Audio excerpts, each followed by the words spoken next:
anche legato a una, come dire, dalle esperienze cinematografiche, perché è stato realizzato qualche tempo fa un interessantissimo film da titolo Su Valle Sarda, quindi dedicato a questi culti della Sardegna profonda legati alle culture dei ragni e simili.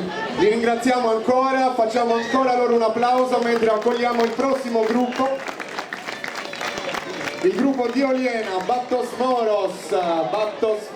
Ah no, scusate, ha ragione il maestro Ignazio Mura, stavo sbagliando io, ci sono gli amici più vicini del Sinis, prego, maestro Stefano Pinna, li accogliamo con un grande applauso. Ovviamente grandi amici della Sagra del Suvanisava di Sini, non solo per prossimità territoriale ma anche per prossimità, diciamo così, paesana, perché uno dei soci è un paesano, è Tore Cau, che è qua a fianco a me, che ringraziamo per la presenza. Tore, oggi cosa suoniamo? Allora, un brano di repertorio proprio del Sinis, che è Salucessione Gravarissa, che è un po' diversa, diciamo, dalla solita che sentiamo, e poi un brano, diciamo, che è un inno all'amore ed è anche un inno della Sardegna, che è Non Posso Reposare.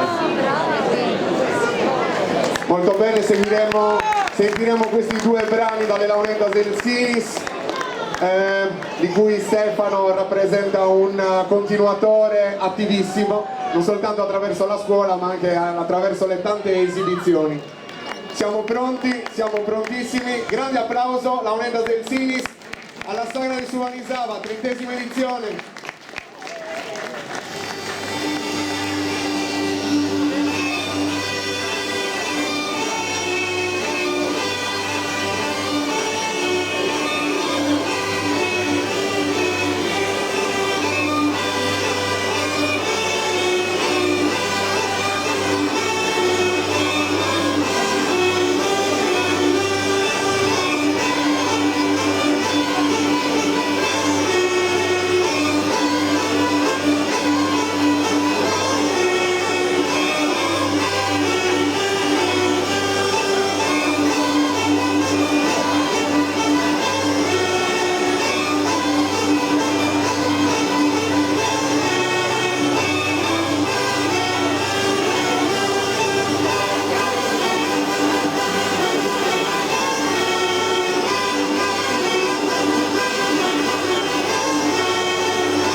Cambio di Launendas.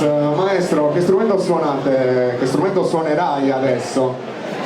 Prendiamo il Luca e chiudiamo il solo. È una tonalità tipica della zona di Cabras.